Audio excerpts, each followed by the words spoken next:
आज के मुख्य खबर में आपका स्वागत है। गुड मॉर्निंग दोस्तों, आज संडे दिनांक 18 फरवरी को आपकी ताज़ा खबरों में स्वागत है। आज की ताज़ा खबर की ओर चलते हैं। आज की जो सुबह सुबह की टॉप खबर है उसमें है कि बीजेपी से आज मुलाकात करेंगे कमलनाथ और उनके करीबी विधायक ने मोबाइल बंद कर लिया है और समर्थकों ने दिल्ली में डेरा डाल रखा है।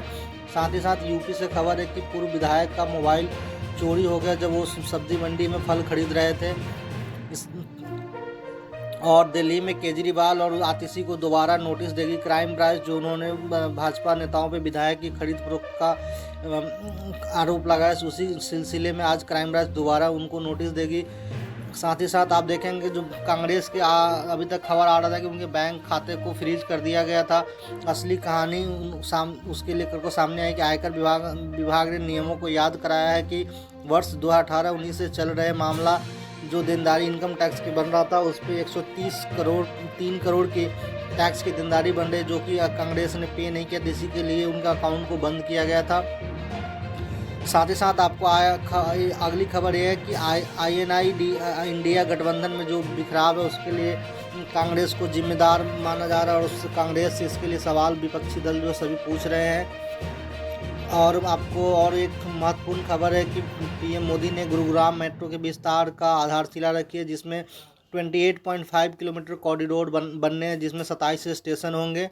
साथ ही साथ आपको बता दें कि आनंद मोहन जो है उन्होंने बयान दिया है कि हम सूद समेत कीमत चुकाऊंगा, और उनकी सारा किस तरफ है वो, क्योंकि उनकी पत्नी और बीवी ने पिछली बार क्रॉस वोटिंग की थी बिहार में विश्वास मत के दौरान, और उनको JDU में जाने की संभावना है। साथ ही साथ आपको बता दें कि राहुल गांधी जब कल विश्वनाथ मंदिर का दर्शन करने गए थे काशी विश्वनाथ का, तो उनको वहाँ पे कैमरा अलाउड नहीं किया गया। तो उन्होंने भाजपा पे आरोप लगाया है कि सभी चीज़ें भाजपा के इशारों पर हो रही है और भाजपा के सिर्फ नेताओं को कैमरा अलाउड है, हम लोगों को अलाउड नहीं है।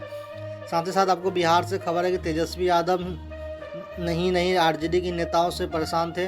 नीतीश कुमार माना जा रहा है कि तेजस्वी यादव RJD के नेताओं से परेशान हो गठबंधन तोड़े। अब इसमें कितनी सच्चाई आप लोग खुद ही जान सकते हैं। साथ ही साथ बिहार से ही खबर है कि जीतन राम मांझी ने जो हिंदुस्तानी आवाम मोर्चा के राष्ट्रीय अध्यक्ष है, उन्होंने 23 फरवरी को बापू सभागार में राष्ट्रीय स्तर का सम्मेलन आयोजित किया और उन्होंने कहा है कि नीतीश कुमार ने सही समय पर निर्णय लिया है NDA गठबंधन में आने के लिए। इसके साथ ही साथ आपको बता दें कि अंडमान से जो सांसद कुलदीप राज शर्मा है, उनको लगातार तीसरी बार सांसद रत्न पुरस्कार मिला है, उनको सम्मानित किया गया है। और भाजपा का आपको पता है जैसे कि 400 पार के नारा है, उन्होंने इसी के हिसाब से उन्होंने बोला है कि भाजपा ने चुनावी तर्कस में 370 राम मंदिर और सनातन धर्म को लेकर जो राष्ट्रीय अधिवेशन में है उसको प्रस्ताव लाया गया और कहा गया है कि 470 को आंकड़ा को इस बार पार कर लिया जाएगा इसी मुद्दे पे। साथ ही साथ आपको 1 नेशन 1 इलेक्शन के जो अपडेट है वो भी बता दें कि JDU ने इस 1 नेशन 1 इलेक्शन का स्वागत किया है कि पूरे देश में एक साथ चुनाव होना चाहिए विधानसभा और लोकसभा का, और साथ ही साथ JDU ने यह भी कहा है कि निकाय और पंचायत चुनाव भी एक साथ कराया जाना चाहिए। आपको एक और महत्वपूर्ण खबर यह है कि दिल्ली में भाजपा का अधिवेशन का आज दूसरा दिन है, जिसमें BJP शासित राज्यों के मुख्यमंत्री परिषद की बैठक होगी और PM मोदी के भाषण के बाद इसका समापन किया जाएगा। साथ ही साथ आपको बता दें कि इलेक्टोरल बॉन्ड जो है उस पर सुप्रीम कोर्ट ने सख्ती की है और उसे बैन कर दिया है। उन्होंने बोला है कि कोई भी इलेक्टोरल बॉन्ड आप नहीं खरीद सकता। इसके लिए अब CEC जो चीफ इलेक्शन कमिश्नर है राजीव कुमार, उन्होंने कहा है कि हम पारदर्शिता के पक्ष में और सुप्रीम कोर्ट के निर्देश के अनुसार इस पर कार्रवाई किया जाएगा। अब आगे देखते हैं कि इस पर क्या प्रतिक्रिया आती है सभी राजनीतिक दलों की। साथ ही साथ आपको बता दें कि रूस से जो तेल खरीदने के बार सवाल उठते रहे भारत के, और उस पर S जयशंकर ने, भारत के विदेश मंत्री ने इस पर जवाब दिया। जयशंकर बोले हम स्मार्ट है, हम म्यूनिक सिक्योरिटी कॉन्फ्रेंस में उन्होंने कहा कि हमारे पास विकल्प है और हम आपको तो तारीफ़ करनी चाहिए। साथ ही साथ आपको पाकिस्तान से खबर है कि पाकिस्तान के चुनाव में धांधली हुई। वहाँ के जो पोलिंग अधिकारी उन्होंने खुलासा किया है कि पाकिस्तान के चुनाव में काफ़ी बड़े पैमाने पर धांधली किया गया है चुनाव की प्रक्रिया को प्रभावित करने के लिए।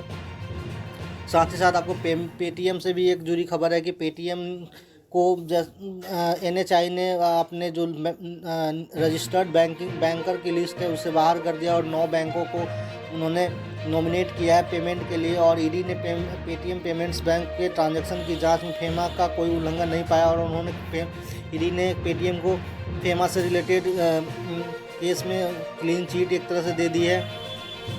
साथ ही साथ आपको केरल से, आपको कर्नाटका से खबर है कि सिद्धिरमैया ने मोदी सरकार पे निशाना साधा है। वो कहा है कि मोदी सरकार ने पूरे वादे नहीं किए और उन्होंने जो गारंटी दे रहे बार बार वो एक्चुअली में कांग्रेस की गारंटी है, इसलिए कांग्रेस की गारंटी को मोदी सरकार ने चुरा रही है। आप अगली खबर हम बता दें कि जो मध्य प्रदेश से है, राजस्थान से, कि बीजेपी में कमलनाथ की जाने की अटकलें काफ़ी तेज़ है इन दिनों और उन्होंने दिल्ली में डेरा डाल रखा है।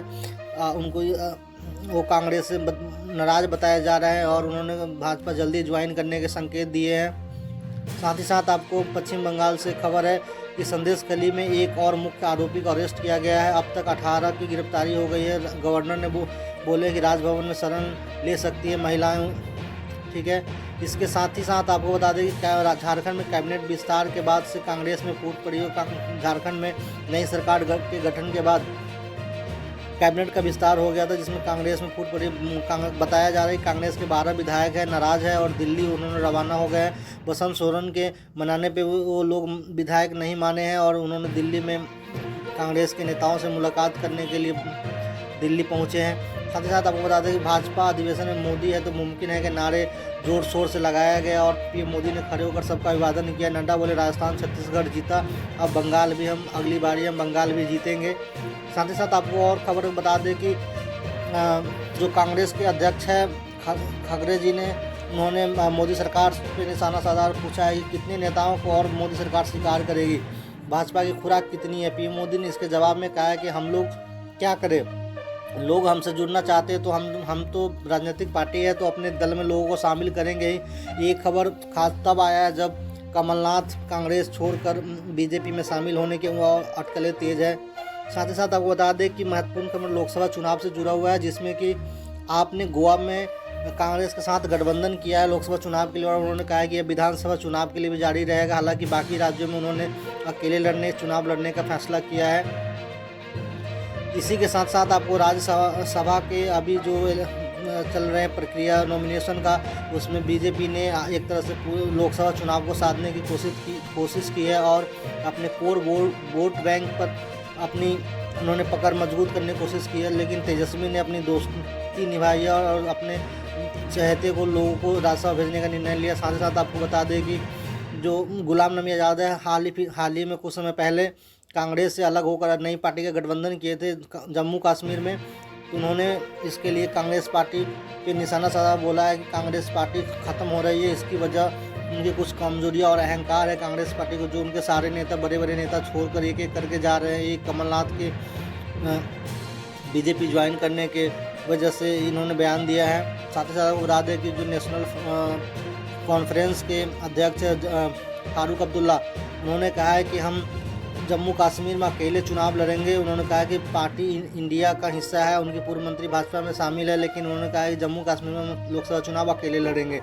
ठीक, इसी के साथ साथ आपको और एक अपडेट खबर बता दें कि जो अश्विनी वैष्णव रेल मंत्री है, उन्हें लोकसभा चुनाव लड़ाया जाएगा। राज्यसभा का इस बार उन्हें टिकट नहीं दिया गया है। वो भाजपा के हाई प्रोफाइल नेता है और उन्हें अब इस बार लोकसभा में उतारा जा सकता है। साथ ही साथ बता दें कि दिग्विजय सिंह ने बीजेपी और मोदी सरकार पर निशाना साधा और बोला है कि बीजेपी और मोदी सरकार के लिए दो राजनीतिक हथियार है, राम और ईवीएम। इसके सहारे वो लोकसभा जीतना चाहती है, जबकि पाकिस्तान में बैलेट पेपर से चुनाव हो रहा है। तो बैलेट पेपर, जबकि सबको पता है कि किस प्रकार से पाकिस्तान में चुनाव हुए और किस प्रकार बैलेट पेपर का मिसयूज हुआ, कैसे लोगों ने बैलेट पेपर लूट लिए और धांधली लगा, खुद वहाँ के इलेक्शन कमिश्नर और बाकी लोग कह रहे हैं। साथ ही साथ एक और महत्वपूर्ण खबर है कि आपको झाबुआ में मोदी सरकार 300 सीटों का नारा बुलंद कर रही है और उन्होंने कहा है कि हम 370 सीटें लाएंगे और इस बार 400 पार जाएगी एनडीए। भाजपा लोकसभा चुनाव में 400 पार के जाने के नारे पे गुलाम नबी ने कहा है कि न मैं तो बीजेपी की नज़दीक हूँ, ना ही कांग्रेस के, इन सब के लिए इंडिया गठबंधन और कांग्रेस जिम्मेदार है अगर भाजपा 400 सीट को पार करती है तो। साथ ही साथ आपको और महत्वपूर्ण खबर बता दें कि अरविंद केजरीवाल जो गोवा में अभी आपके साथ गठबंधन कर लिए हैं, लेकिन कांग्रेस के साथ गठबंधन कर, लेकिन उन्होंने पंजाब और चंडीगढ़ में कहा है कि हम इसका अकेले चुनाव लड़ेंगे और हो सकता है दिल्ली में भी वो 7 सीट पर अकेले चुनाव लड़े। तो सिर्फ ये एक राज्यों तक सीमित रहेगा गठबंधन या आगे भी बढ़ेगा, ये देखने वाला बात होगा। इंडिया गठबंधन में सब छोड़ के जा चुके ऑलरेडी। साथ ही साथ आपको बता दें कि लोकसभा चुनाव से महत्वपूर्ण खबर यह है कि पिछले जो चुनाव हुए थे उसमें 97 करोड़ वोटर्स थे और इस साल 2 करोड़ नए वोटर जुड़े, जिसमें महिला और युवा और दिव्यांग मतदाता बढ़े हैं। इसके लिए इलेक्शन कमीशन ने डाटा जारी किया है।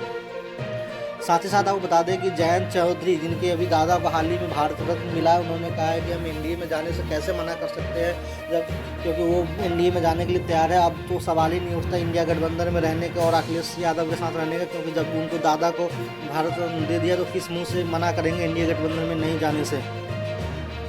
तो आपको स्पोर्ट्स से जुड़ी खबर बता रहा हूँ। साथ ही साथ आज की ताज़ा खबर में है कि इंडिया ने तीसरे टेस्ट आज 9:30 बजे से शुरू हो चुका है और भारत ने दूसरी पारी में 322 रन से आगे है। और आपको बता दें कि जडेजा का इसी के साथ साथ 200 विकेट्स टेस्ट में पूरे हो चुके हैं। 200 विकेट्स जडेजा का पूरा हो गया है। साथ ही साथ बता दें कि जय शाह ने, जो बीसीसीआई का सेंट्रल खिलाड़ी है, उन सबको चेतावनी दी है कि जो लोग रणजी नहीं खेल रहे उनको गंभीर परिणाम भुगतने होंगे। एक बीसीसीआई की तरफ से अल्टीमेटम है, जो बड़े बड़े खिलाड़ी हैं, ये लिस्ट खिलाड़ियाँ हैं, ठीक है। साथ ही साथ आपको बता दें स्पोर्ट्स से जुड़ी खबरों में यह है कि आज अश्विनी 500 विकेट लेने वाले दूसरे भारतीय बॉलर बन गए हैं। उन्होंने ऑस्ट्रेलिया के खिलाफ 114 विकेट अब तक लिए हैं। बेन स्टोक उन्होंने अश्विन ने 12 बार आउट किया है। साथ ही साथ आपको और बता दें कि सरफराज ने बोला है कि मेरी ज़िंदगी का सबसे प्राउड मोमेंट है कि मैंने पिता के सामने इंडिया टीम में खेला और अर्धशतक डेब्यू पे अर्धशतक लगाया। इससे ज़्यादा उनके लिए और कुछ नहीं हो सकता खुशी की बात। और आपकी अगली खबर में बता दें कि रोहित सबसे ज़्यादा 6 लगाने वाले भारतीय कप्तान बन गए और जडेजा ने टेस्ट में 3000 रन और 250 प्लस विकेट लेने वाले तीसरे भारतीय क्रिकेटर बन गए हैं। स्टोक्स के 100 टेस्ट पूरे हो चुके हैं। आज अब आते हैं जॉब से जुड़ी कुछ खबरों में। टॉप खबरों में क्या है कि इस हफ्ते इंडियन आर्मी में 25,000 की वैकेंसी निकली है और रेलवे ने भी 9,000 वैकेंसियाँ निकाली हैं और इसी हफ्ते निकली 42,000 में से ज़्यादा नौकरियाँ, 42,000 लगभग नौकरियाँ निकाली गई है सरकारी। साथ ही साथ आपको बता दें कि इलाहाबाद हाई कोर्ट में जजों की भर्ती के लिए आवेदन की तारीख को 15 मार्च तक बढ़ा दी। 15 मार्च से शुरू हो रही है, जिनकी एज लिमिट 45 वर्ष होगी। और बिहार में भी आपको बता दें कि असिस्टेंट आर्किटेक्ट के 106 पदों पर वैकेंसी किया जा रहा है। एज लिमिट 40 साल बताया जा रहा है। साथ ही साथ आप बता दें राजस्थान से जुड़ी खबर है। राजस्थान में 300 लाइब्रेरियन की पदों की वैकेंसी निकाली गई है, जिसकी एज लिमिट 40 साल है। ग्रेजुएट्स को इसमें मौका मिलेगा। साथ ही साथ आपको ग्रेजुएट्स के लिए और बता दें खबर की इनसे से जुड़ी सब इंस्पेक्टर की 1776 भर्तियाँ निकाली गई है, जो 12वीं पास के लिए। क्लर्क की भी 4197 वैकेंसियाँ निकाली गई है। और आपको महत्वपूर्ण जॉब से जुड़ी खबरों में बता दें कि सीआरपीएफ में सब इंस्पेक्टर के 1776 पद की वैकेंसी निकली है। ग्रेजुएट्स को इसमें मौका मिलेगा और सैलरी 1 लाख से ज़्यादा तक हो सकता है। साथ ही साथ आपको और भी जॉब से रिलेटेड खबर है कि जबलपुर की ऑर्डिनेंस फैक्ट्री में 161 पदों पर वैकेंसी निकली है। एज लिमिट 35 वर्ष रखा गया है। टेस्ट के आधार पर इसमें सिलेक्शन किया जाएगा। और आपको बता दें कि एसबीआई में भी स्पेशलिस्ट ऑफिसर की भर्ती निकाली है। इंजीनियर ग्रेजुएट्स के लिए एयरक्राफ्ट टेक्नीशियन की वैकेंसी भी निकाली गई है। साथ ही आपको बता दें कि एयरक्राफ्ट में 100 पदों पर भर्ती निकाली है। इंजीनियर्स को मौका मिलेगा। अधिकतम आयु 40 साल होगा। और एसबीआई ने ग्रेजुएट्स के लिए 131 पदों की भर्ती निकाली है। एज लिमिट 60 वर्ष है और सैलरी 78,000 रखा गया है। साथ ही साथ आपको बता दें कि रेलवे ने 9,000 भर्तियाँ निकाली है। राजस्थान में 12वीं पास के लिए 5,000 वैकेंसी निकली है। यूपीएससी और सीएससी का रजिस्ट्रेशन शुरू हो चुका है। साथ ही साथ आपको बता दें कि आज की सबसे ट्रेंडिंग खबर में ये है कि कमलनाथ के जो नेता हैं वो बीजेपी के नेताओं से मुलाकात करें, उनको बीजेपी में जाने की संभावना बन रही है। धन्यवाद दोस्तों, आज की खबर में इतना ही। हम मिलते हैं फिर कल एक टॉप न्यूज़ के साथ। आज की खबर में इतना ही। धन्यवाद। अगर आपको और भी चाहिए खबर अच्छा लगे तो मुझे लाइक से सब्सक्राइब कीजिए। धन्यवाद। इसी तरह से हमसे जुड़े रहने के लिए हमें चैनल को लाइक शेयर सब्सक्राइब फॉलो कीजिए। अधिक से अधिक इन्फॉर्मेशन पाने के लिए हमारे चैनल के साथ जुड़े रहें और प्लीज़ लाइक शेयर करके हमारा हौसला को बढ़ाएं, ताकि इसी तरह से मुझे मोटिवेट मिले, ताकि मैं आपके लिए नए इन्फॉर्मेशन लाते रहूं। धन्यवाद।